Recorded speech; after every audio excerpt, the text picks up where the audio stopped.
Here's my two bikes. Probably going to do a voiceover here. Voiceover because my neighbors, I don't want them hearing me talking the whole time. So here's my KTM 390. My PCX.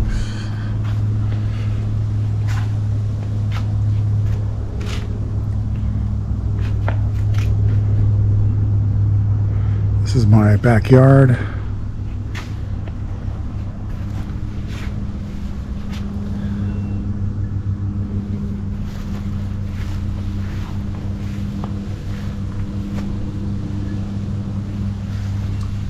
Really like this pearl white. So I'm going to add the voiceover at this point. This video got pretty long, so I'm just going to try to edit the video to match the audio. So it's a lot of work editing a video, so I'm not a professional at this. I do appreciate you guys watching, so I'll try to put show notes so you can skip around. It's probably going to be a pretty long video. I just want to get this information out there. I do like YouTube for honest reviews. I do like it for making repairs, and I also like shorts, so short videos, which I'm going to make some more of. I know that I've had a few subscribers because of that.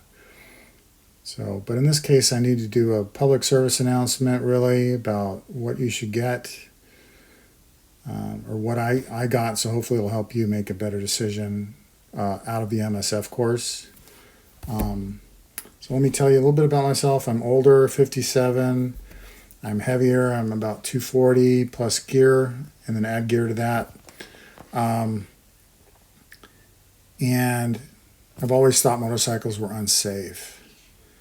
So I got to hair up my you-know-what. I said, okay, I'll take the MSF course. We're going to have a motorcycle I can try out. Yeah, I either do it now or never kind of thing. So I went there and got on the Honda Rebel, which was too short. That's what I ended up getting, the leftovers. All the young guys grabbed the, it was a BMW 300-something cc sport bike. Was the hot one to get. Anyway, they moved me over to a Yamaha Dual Sport, which was taller, but the seat was skinnier. Both those bikes, sorry, I'm pounding on the table there. So both these bikes were, and I've got a little indigestion as always when I'm talking. So both these bikes were carbureted. I knew for sure I didn't like carbureted. So that was definitely what I learned from the MSF course. Dealing with that choke, and I didn't like that at all. The other thing I didn't like at the MSF course, which I realized, was the clutch.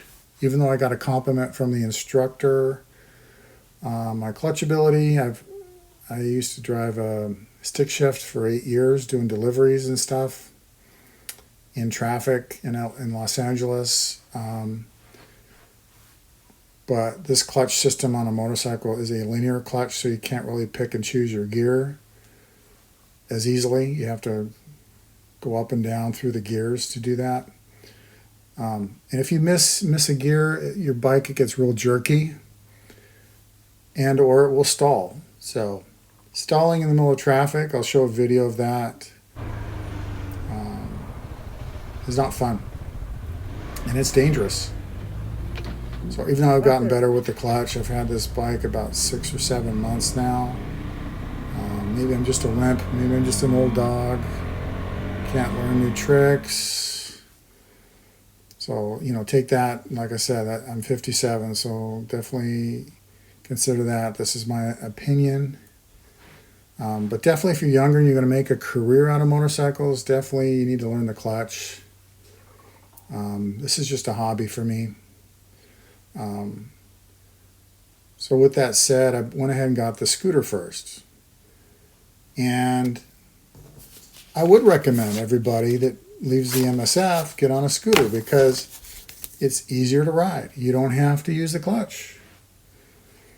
You can do slow speed maneuvers a little easier.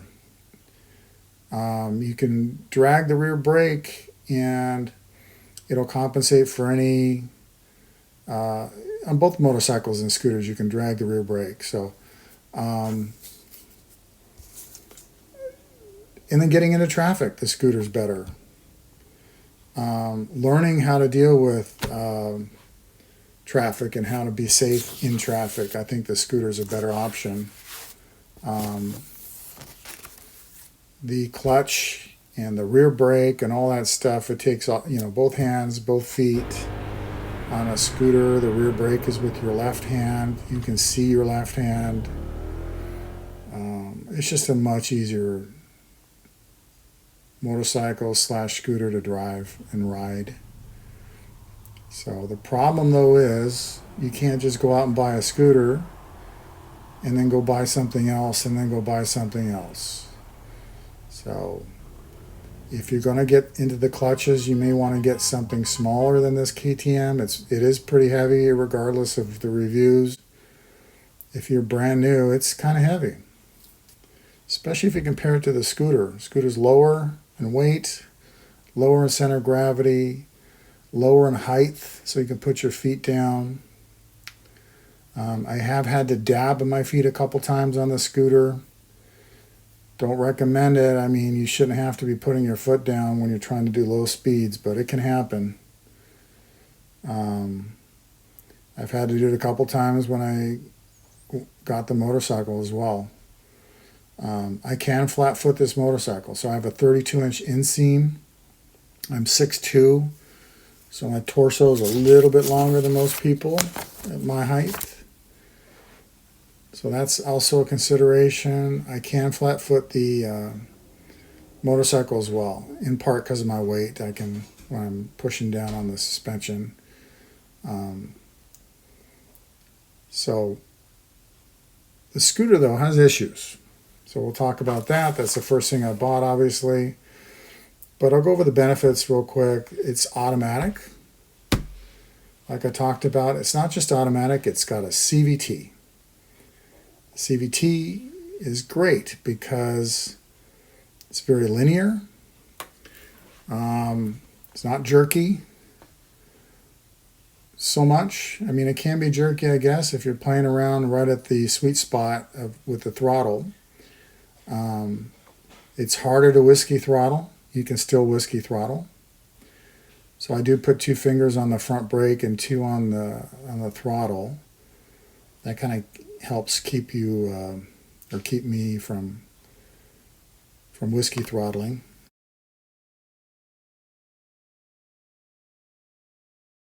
Got a lower center of gravity. In this case, this motorcycle is freeway legal. I'm in California, so anything above 150 cc's. It's just not made for heavy people, so I don't recommend it for the freeway. But I thought, well, I could jump on the freeway if I wanted to. I do like this particular scooter because of the white color. I think it's a very safety-oriented color, and I do think it looks good. The MPG's good, but it's not as good as expected because of my weight. So if you buy it, whether it's a car or a motorcycle, if you get a really small engine and you're wringing it out, you're not going to get good gas mileage. So I get about 80. So most people are getting around 100. I get around 80.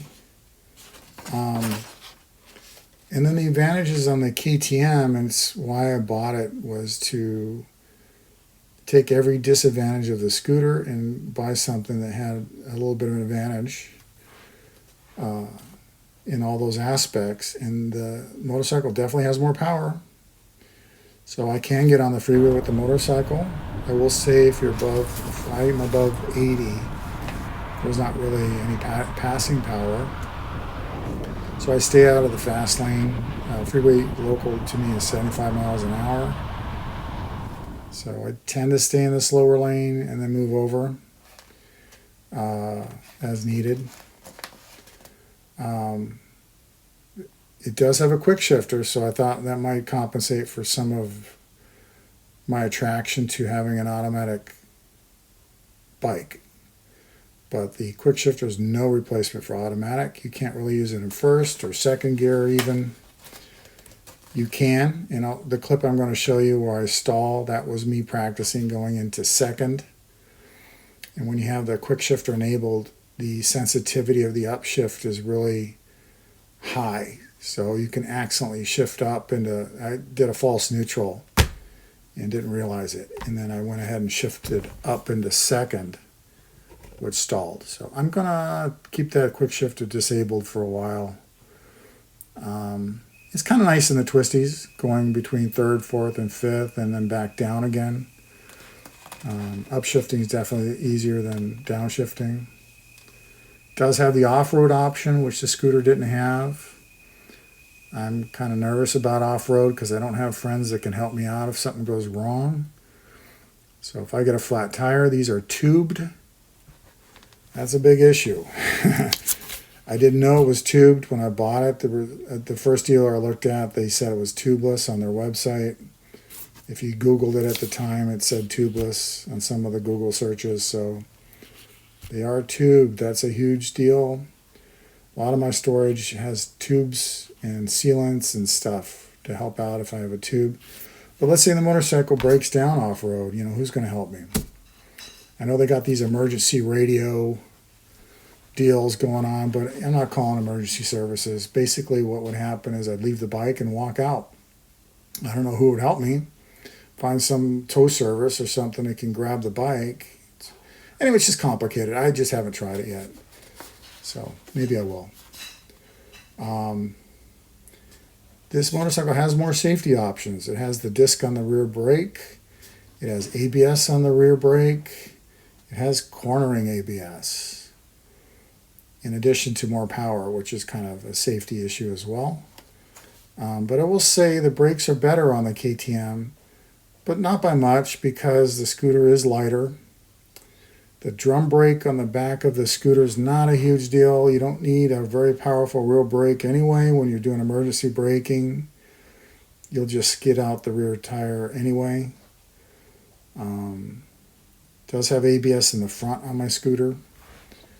But it will give the win to the KTM a slight win on that braking. The brakes do feel really good, and because they're disc, I think they'll last a while.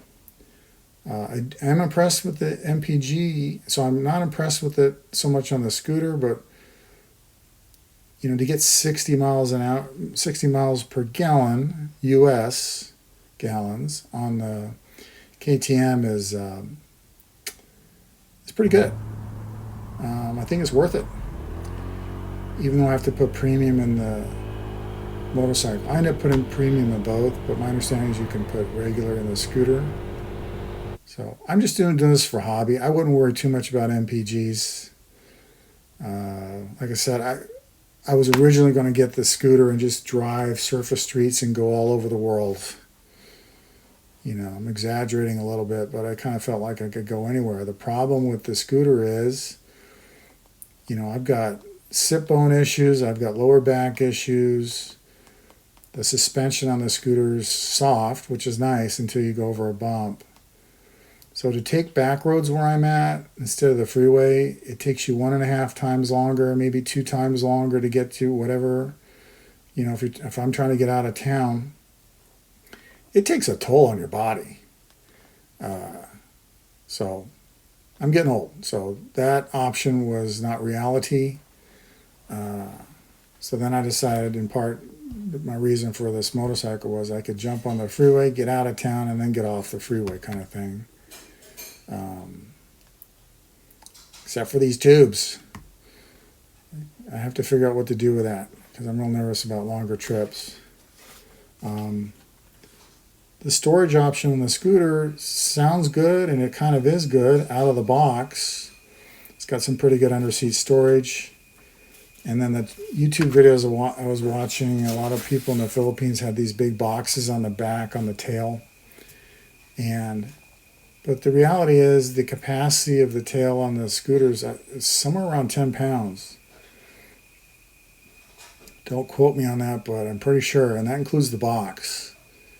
So if you want to be safe, you don't put a big box on the back of that scooter. Now, if I was doing deliveries, food deliveries, and I was staying, under 40 miles an hour for sure, I wouldn't mind putting a little extra weight on that, like a food delivery. That's another thing. If you're doing deliveries, you don't want that clutch. So the advantage of the scooters if you're doing deliveries. The motorcycle, though, you see all those bags on my motorcycle. Again, it's filled with tube stuff. But if I had a tubeless tire, tubeless wheel, I could use that storage for other things. The tail, I'm not sure what the tail capacity is, but it's got to be considerably higher than the scooter. So I bet you fully loaded. You can put some bags up in the crash guards as well, smaller bags, and I'm pretty confident that the motorcycle is going to have a lot more capacity, when it's with all the accessories on it. So I'm giving that win to the KTM. I'm going to show you some speed. So the overall conclusion, I think I put that in the beginning of the video, is I think both these bikes are safe. I do believe that the scooter is safer up to 40 miles an hour because of the automatic feature of that scooter in particular. It's also easy to squeeze in and out and kind of get out of the way of trouble. Above 40, I'm giving the win to the KTM 390 Adventure. That's where kind of the brakes do come in. If I'm emergency braking above 40, definitely the KTM is the winner on that. The scooter will lurch forward quite a bit because of the suspension. The suspension on the KTM is fantastic. You'll see a lot of reviews that complain about it, but that's for off-road. If you're just going to ride on-road, to me, it's fantastic. I was looking at the Honda NC750X. It's an automatic DCT. But, there's a guy revving his engine down the street here. The NC750X, the complaints on the reviews were the suspension. So I didn't want to get into that again. So I went with the KTM. Thought the quickshifter would be pretty good. That's not really a huge benefit. So overall, I think the KTM is better above 40 miles an hour. Up hills, if you're in a rural community, if you're in the mountains, yeah. That little scooter is not going to do it for you. If I'm going up a small hill, I get as 30 miles an hour.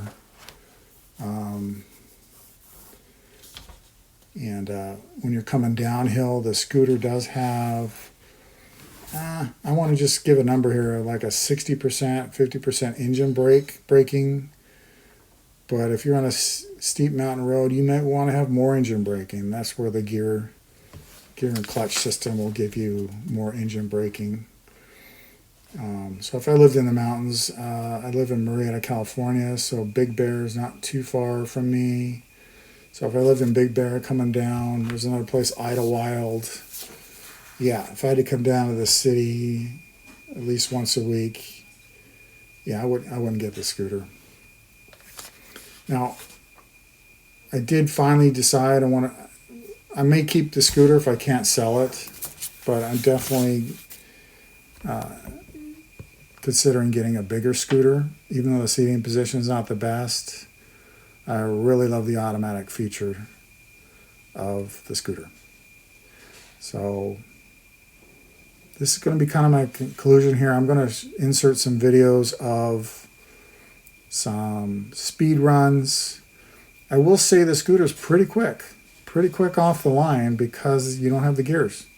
And if you're really good at the gears, yeah, I'm going to show a video of off the line with both of these up to 40 miles an hour. And you have to remember when you watch that this motorcycle, I'm not that good. I'm still new. And I'm also nervous about that first gear. So you have to consider that. But you'll see me do a speed run on that. Also insert some video on a flat seat that I bought for the scooter. It came from Thailand. So it was supposed to get rid of the hump, but all they did was take the padding off of it. And the plastic hump is still in there. So that doesn't do me any good. They took the padding away, which for me doesn't do me any good. It does look great when it's on the scooter. It has a nice aerodynamic look to it. So that's the other thing when picking a motorcycle for me. I don't want to have to rely on accessories or modifications. And that's kind of why I picked the KTM, except, I knew the clutch was going to be a problem. But it's not a huge deal. I like the motorcycle. I'm going to keep it for a while. The tubes, if I can figure a way to get out the tubes, I didn't really want to modify those wheels.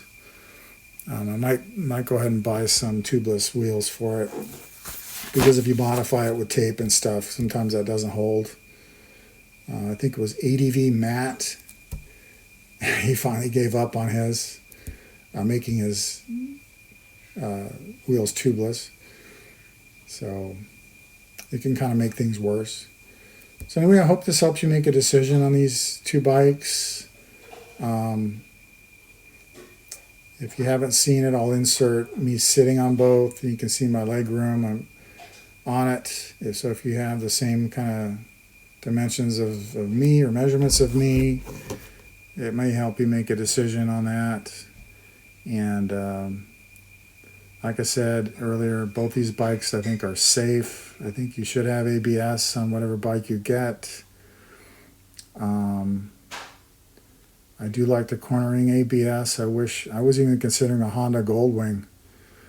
Just going crazy big with the DCT though, but it didn't have cornering ABS. I'm like, man, why doesn't the top of the line motorcycle from Honda have cornering ABS on it? But I think all bikes will have that here pretty soon. Anyway, thank you for watching.